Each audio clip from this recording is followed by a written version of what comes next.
Olha, hoje nós viemos aqui ao Centro de Referência Especializada da Assistência Social, o CREAS, aqui no município de Valença do Piauí, que é um local onde recebe demandas para tratamento diversos, principalmente psicológico, de pessoas vulneráveis, crianças, adolescentes, família, mulher, idoso, tudo é atendido aqui no CREAS. É um trabalho que envolve profissionais multidisciplinares, psicólogos, advogados, assistentes sociais. Nós vamos começar aqui com a Isis Carvalho, que é a psicóloga que atende aqui no CREAS. Vamos falar um pouquinho sobre essa questão do atendimento. Primeiro saber, as pessoas que chegam aqui já chegam esfarceladas, né? Já chegam com muitos problemas. Na área da psicologia, que é a sua área, qual o atendimento mais corriqueiro que você faz aqui? Eu queria que você especificasse com relação à questão, a partir do momento que a pessoa chega, que vai ser atendida e que passa pelaquela porta ali. O que acontece com ela? Bom dia. Muito bom dia, espero que você e todas as pessoas que estão nos vendo agora também estejam bem. Primeiro é importante nós falarmos a respeito de que maneira essas pessoas chegam até aqui. Elas podem vir através de demanda espontânea, ou seja, elas podem vir livremente buscar ajuda. Elas vêm também por encaminhamento, seja do Conselho Tutelar, seja da Polícia Civil, seja da Saúde, da Educação ou do Conselho Tutelar, elas também podem estar vindo até aqui. E respondendo qual seria a demanda mais corriqueira do CREAS. Infelizmente, são as situações de violação de direito de crianças e adolescentes, especificamente o do abuso sexual, a exploração sexual e do estupro de vulnerável. Então, eu, enquanto psicóloga, eu atendo demandas que são bem complexas e bem especiais, principalmente em detrimento do desenvolvimento cognitivo, comportamental e por ser um público também muito sensível, muito inocente também. Então, isso requer muita responsabilidade, principalmente do acolhimento de uma escuta especializada que requer sigilo, uma escuta sensível, para esse levantamento de informações, para a garantia de direitos. Até porque quando eles chegam até aqui, eu realizo uma escuta, posteriormente eu levanto mais informações para que essas informações sejam repassadas para os outros órgãos de forma mais concreta. Então eu elaboro um relatório e envio tanto para a Polícia Civil quanto o Ministério Público para a tomada de decisão judicial. Do indivíduo, da criança, a família, os pais, ou cuidadores, pessoas que estão envolvidas com aquela criança, elas também recebem esse trabalho psicológico? Recebem esse atendimento psicológico que é feito aqui? Sim, recebem sim. Até porque nós precisamos levantar informações, não é? Então, a criança ela está inserida no meio e nós precisamos acessar esse meio que a criança está inserida. Como, por exemplo, a escola, por vezes nós fazemos as visitas escolares, nós fazemos a escuta com o pai, com a mãe, com os responsáveis que a criança está inserida e obviamente também a criança ou um irmão, caso tenha, e essas pessoas elas são atendidas não somente uma vez, nós atendemos cerca de umas 5 vezes até encerrar o quadro e ele fica arquivado temporariamente, caso tenha a necessidade de abrir novamente. Bem, e outro grupo vulnerável é o grupo de idosos. E frequentemente a gente tem notícia de pessoas idosas que são abandonados. Agora, recentemente mesmo, aqui próximo, em Elésimo Veloso, aconteceu isso, uma senhora ser abandonada pelos filhos. Aqui em Valença, qual a situação da violência contra o idoso, do abandono? E esses casos chegam aqui também ao CREAS? Sim, são casos que chegam aqui também ao CREAS. Eles geralmente são denunciados por familiares, por vizinhos, não é? Então esse caso também chega. De que maneira? A negligência ao idoso, ela é um pouco abrangente, não é? Então vai desde os aspectos em saúde, como a alimentação, como vai também a questão, a violência patrimonial, né? Que é essa questão econômica. Então, por vezes, o idoso, ele recebe um benefício e esse benefício não está assistindo o idoso da maneira correta. Alguns familiares pegam o seu cartão, o cartão do benefício e tomam posse.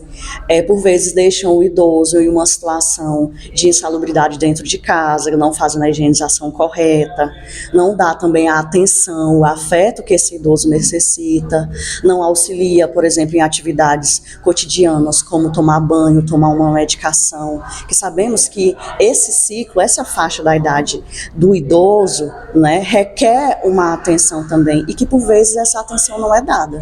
Então, quando acontecem situações de negligência que são principalmente intrafamiliar, também chega até aqui. Então, nós escutamos esse idoso, posteriormente também é levantado informações, é elaborado um relatório e encaminhado aos órgãos competentes, como a Polícia Civil e a Polícia Militar.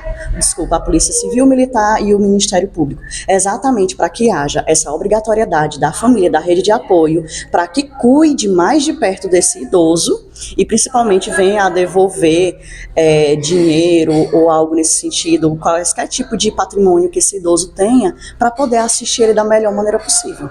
O grupo vulnerável é o grupo de mulheres. Nós vivemos Augusto Lilás, está bem em voga essa questão, inclusive há uma campanha nacional, e aqui no município também não é diferente. Inclusive, recentemente, houve um gesto na formalização de uma rede de proteção, de uma união de entidades que formam a rede de proteção. Eu queria que você falasse um pouquinho também com relação a esse atendimento de mulheres vulneráveis aqui. Você me falou agora em off que apenas dois casos foram atendidos de mulheres.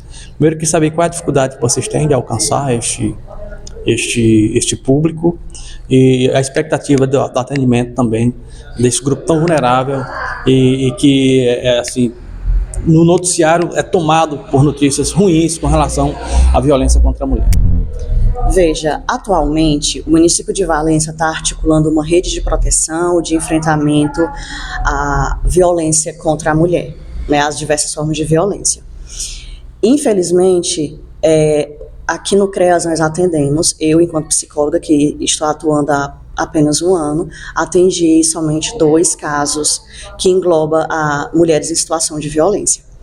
Em detrimento dessa ausência de encaminhamento, eu percebo que existe uma subnotificação. E é exatamente em nome dessa subnotificação que nós, enquanto CREAS, estamos articulando junto a essa rede de proteção para que a gente consiga ter acesso a essas mulheres e à família que essas mulheres estão inseridas. Então, nós estamos tentando também, junto ao Conselho Tutelar, fazer com que haja essa articulação da rede para que nós também possamos atender. E, claro, ao falar de violência, o Conselho Federal de Psicologia, ele recentemente publicou uma nota técnica da atuação da psicóloga, que é a maior categoria dentro da psicologia, da área de atuação.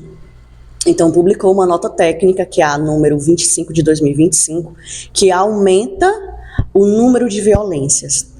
Mas qual seria o objetivo? É exatamente sensibilizar e perceber as maneiras que as mulheres são violentadas e que elas realmente precisam de atenção e que precisam de cuidado.